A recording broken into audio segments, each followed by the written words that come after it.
Hey folks, it's Moxley here and welcome to another TEW2020 video.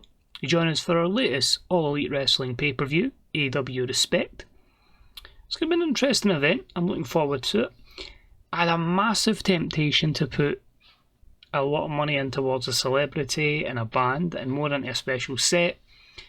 Really chasing that 100 rated show, but I feel like at the moment it's probably better to get the money in the bank at the moment, because that will give us the opportunity to not only expand AEW Live, but of course eventually expand to another network, not just a commercial one, maybe a subscription based one as well, but also so we can start looking at actually getting the Nightmare Factory in. I don't know if it's in the mod, but anyway, our own one that we actually own in game, and also looking to get a development company. At the moment there is a few people we have sent away, but they're just away to NWA, and I'd rather just have a developmental company that we actually own, so maybe beast the game up a little bit with more companies, because I do want to start importing a lot of wrestlers that maybe weren't in this mod a year and a bit ago, once we started it, because it is a light mod.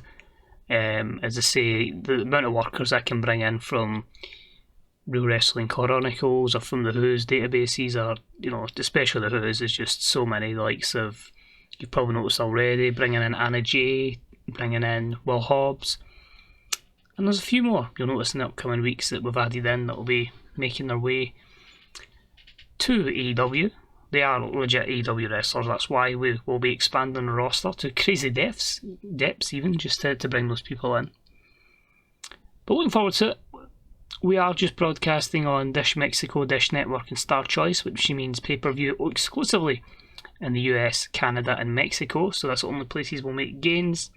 But at the end of the day, these shows are all about aiming for that 100 rating, and of course getting that pay-per-view money in to ensure our financial future. So without further ado, let's crack on with this week's pay-per-view AEW Respect. So I had a little double check there just to make sure we didn't have any segments mixed up like our last show. But we are at the Alamodome and we have got an attendance of 61,285 in attendance. 9,000 off that 70k we've already got in a previous save. 19,000 off that massive 80,000 achievement. So just 2 pre-show matches, 21 segments fill up the full show, but just 2 pre-show matches. And about the had a decent reaction from the crowd, but subpar wrestling. Eddie Kingston and his newest recruits, Lance Archer and Killer Cross, defeated Austin Creed in the EU in 10:24 when Killer Cross pinned Austin Creed.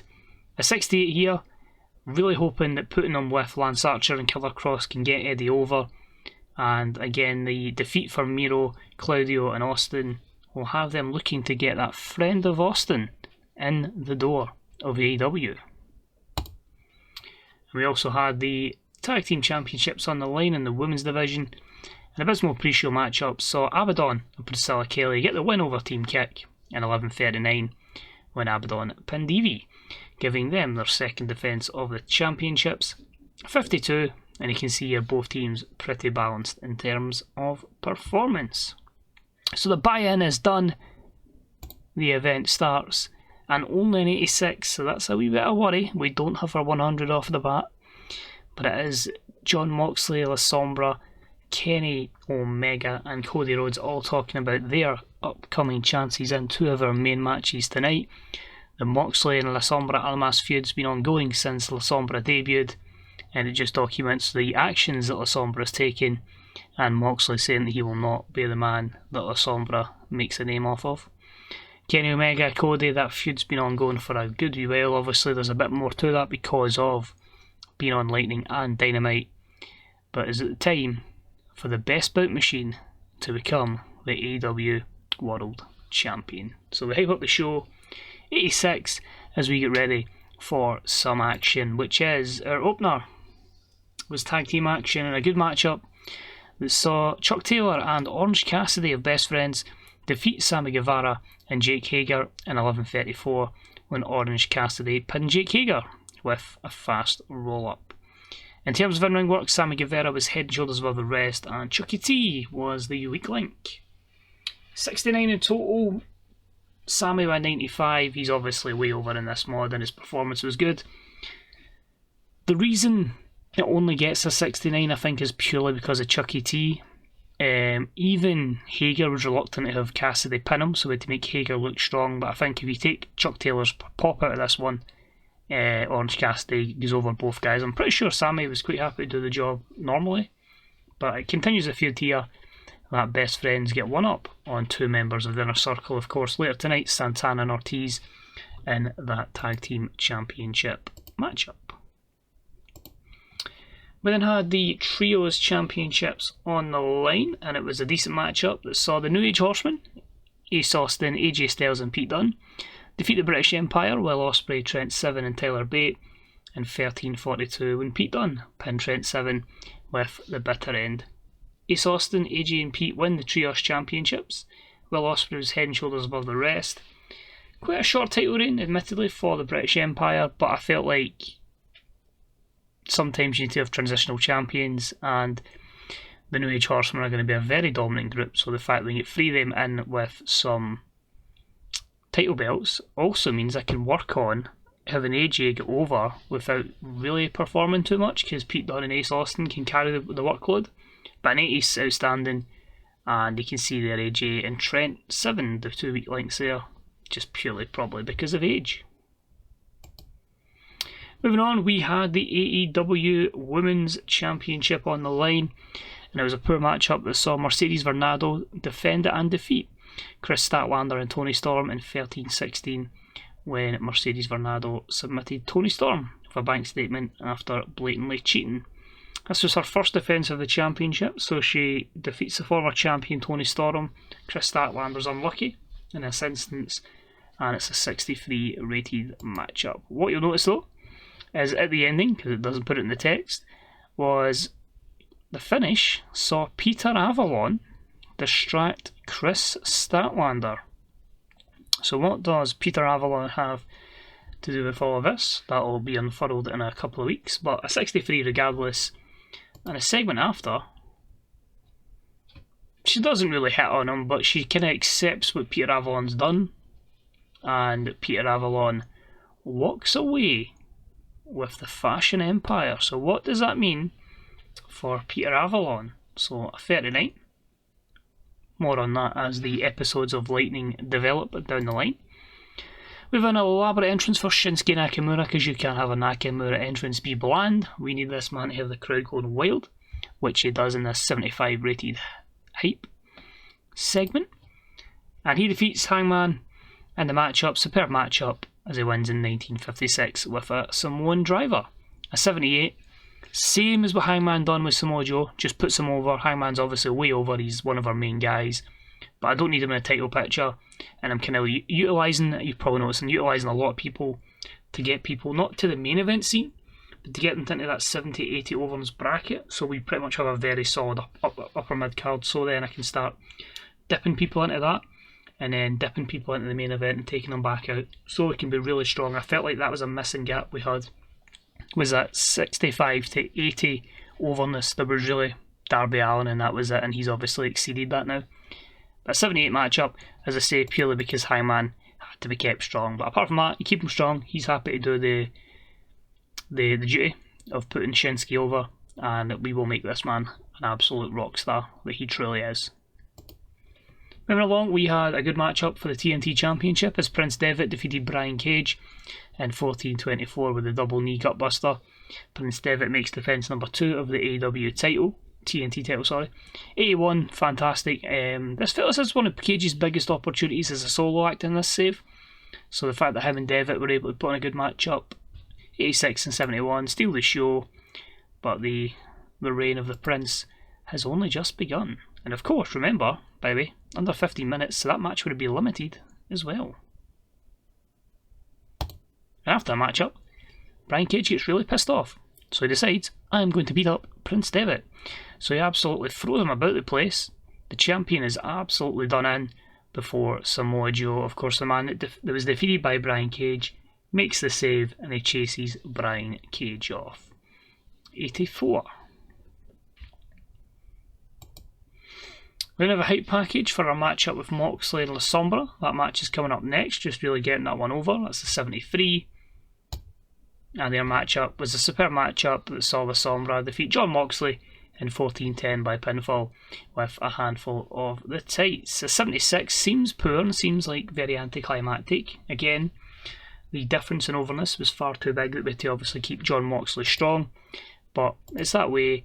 You get Sombra closer to Moxie's level, and then down the line you get a massive blow-off match where they can put in a stellar performance. But it's all about building a few people in this show, and Sombra hopefully will be another one of those that benefits.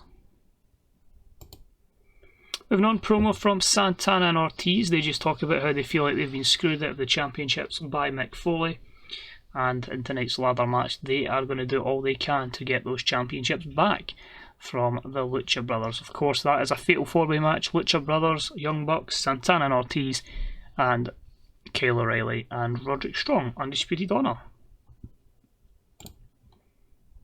And the ladder match could have main evented. It was a superb wrestling match with great heat as the Lucha Brothers defeated the Young Bucks, Proud and Powerful, and Undisputed Honor in the ladder match in 24-34 when Rey Fenix retrieved the item. The Lucha Brothers make defence number 2 of the AEW World Tag Team Championships. A 90 performance there, 4 men over 90 performances. I don't want to abuse the tag teams too much, but I think you're probably going to see a lot of stuff with the Undisputed Era. Sorry, not Undisputed Era. With all the teams bar them, effectively. The Young Bucks, Proud and Powerful, Lucha Brothers. Lucha Brothers will inevitably split. That might be a year or two down the line, but inevitably that's going to happen. But the two of them together is just class. Nick and Matt, same again, and Santana and Ortiz. And if we can get Roderick and Kyle to that level, brilliant. But a 90-rated matchup, delighted with that. As I say, could have main evented. That's obviously the World Championship that will be in that slot. Moving along, we then had the matchup between Darby Allin and Sir Brody Lee. Of course, this matchup was the dog collar matchup. And it was an exceptional matchup that saw Darby Allin score another win over Sir Brody Lee in the dog collar match in 22-50 with a coffin drop. 85, both guys with pretty good chemistry together.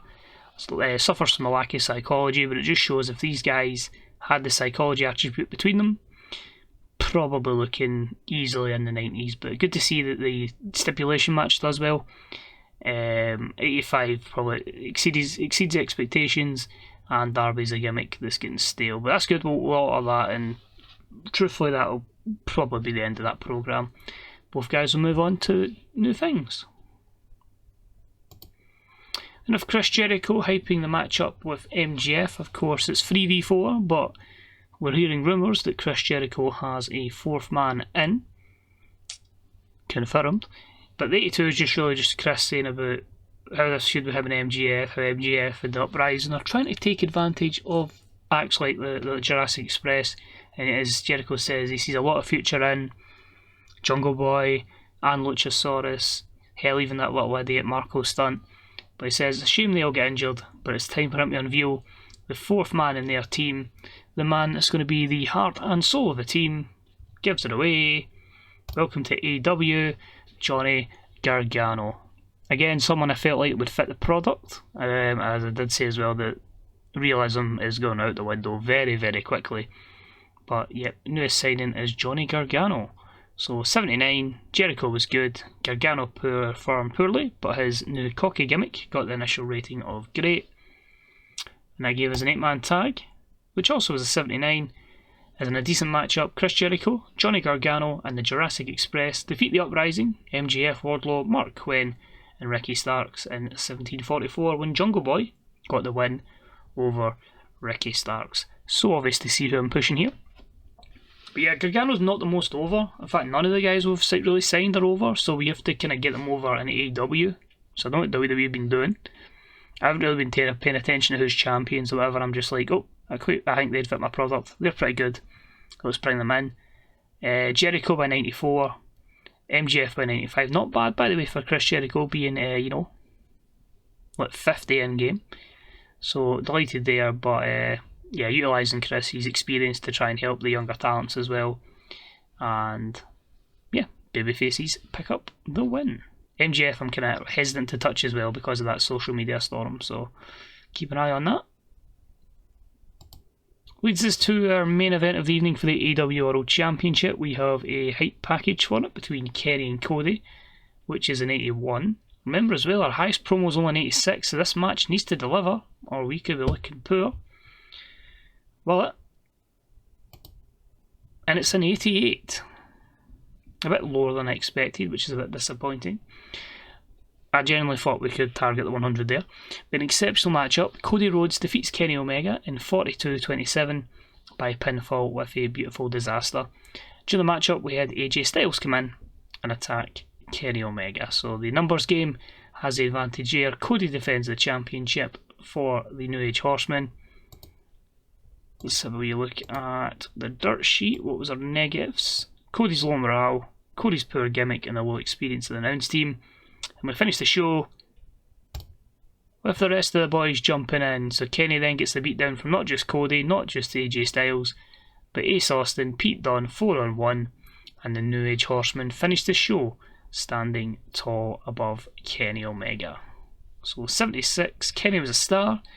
Cody benefits from the groundswell of public support. And we finish with a 90. I think that special set may have just saved us there, but also very good. That tag team matchup was very impressive as well. So I wouldn't say it's a horrible show. I'd say, you know, there's at least 3 matches there that were very, very good, and a lot of matches where average ratings just now, but you're going to reap the benefits of them certainly down the line. So delighted with that. Massive crowd, good gate receipt. Time to go and see if it all paid off.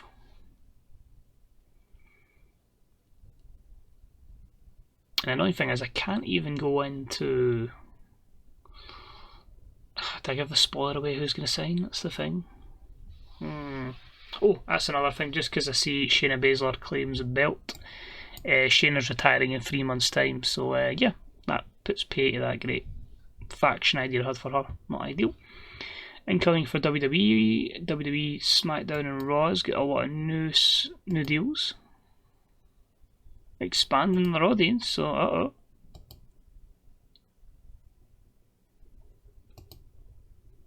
this could be really interesting. That could be one to fight against, as we confirm contract extensions for Luster the Legend and Killer Kelly. Well, there's those 2 I mentioned earlier on. 5 and 10, that's the 2. Oh well, we may as well give away the spoilers. We've got Jericho, right? Jericho's in. Marty's going to relocate, we're still not using them, and I'm probably just going to release them. Being honest, Wardlow needs to learn how to sell. Killer Cross doesn't connect with the fans, that's not good, that's negative. But with 2.6 million viewers, which was a buy rate of 5.34.